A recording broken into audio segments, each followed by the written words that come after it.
Welcome to this presentation on Nevada's Pupil-Centered Funding Plan. This information was developed in partnership with the Nevada Department of Education, WestEd, and Augenblick, Palig and Associates.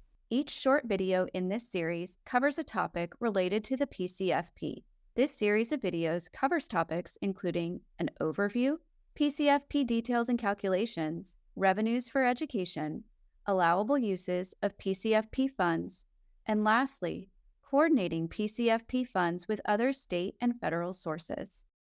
Section 1. We'll start with an overview of the Pupil-Centered Funding Plan, or PCFP, including why it was created, general principles, and differences from the previous method of funding education in Nevada. What is the PCFP? The PCFP is Nevada's formula for calculating how much state funding is allocated to local education agencies, or LEAs. It was established by the state legislature in 2019 and enacted in 2021, replacing the state's previous funding formula. PCFP Overview.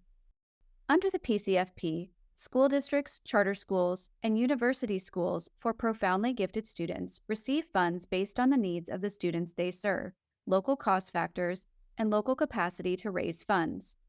Using a combination of state and local funds, the PCFP provides a guaranteed basic level of support for each pupil, regardless of where they live. On top of that guaranteed per-pupil funding level, the PCFP provides multipliers to the base for some areas, recognizing reduced economies of scale in sparsely populated areas, as well as higher cost of living and relative wages in some areas. The PCFP additionally provides multipliers for particular students, recognizing that some students may need additional supports. PCFP funds are delivered in a flexible, streamlined way, rather than through various programs or categorical grants, providing local leadership with the autonomy to use funds in the way that best meets student needs, while also meeting statutory requirements. No school district, charter school, or university school for profoundly gifted students will receive less funding per pupil under this new plan than they received in fiscal year 2020. The core implementation concepts of the PCFP are equity, transparency, accountability, and flexibility. Equity means giving all students access to the resources needed to succeed.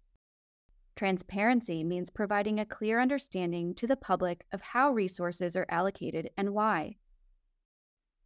Accountability means showing how funding is used to improve student outcomes for all.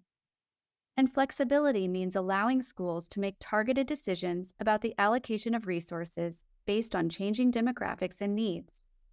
What is different under the new PCFP formula? The PCFP's formula, enacted in 2021, differs from the Nevada Plan's formula in the following ways. Before, from 1967 to 2020, revenue was driven by cost increases like inflation and step increases. The amount of state general fund support was a legislative decision. Now, from 2021 onward, the amount of state general fund support is driven by a clear and transparent formula based on the Economic Forum's projections for applicable revenues. Before, funds were allocated based on school district characteristics. Now, funds are allocated based on a combination of student characteristics and cost of living measures. Before, the Nevada Plan was primarily comprised of categorical funds that prescribe spending. Now, the PCFP is primarily comprised of a single, flexible pot of dollars that school districts, charter schools, and university schools for profoundly gifted students can use to meet student needs and statutory requirements. Under the PCFP, for the first time, LEAs have a guaranteed level of per-pupil funding, where previously, expenditure-based budgets were built on school districts' actual expenditures 2 years prior. Now, revenue is based on projected state education fund revenues and the state general fund. Watch our next section in this series to learn more about PCFP details and calculations.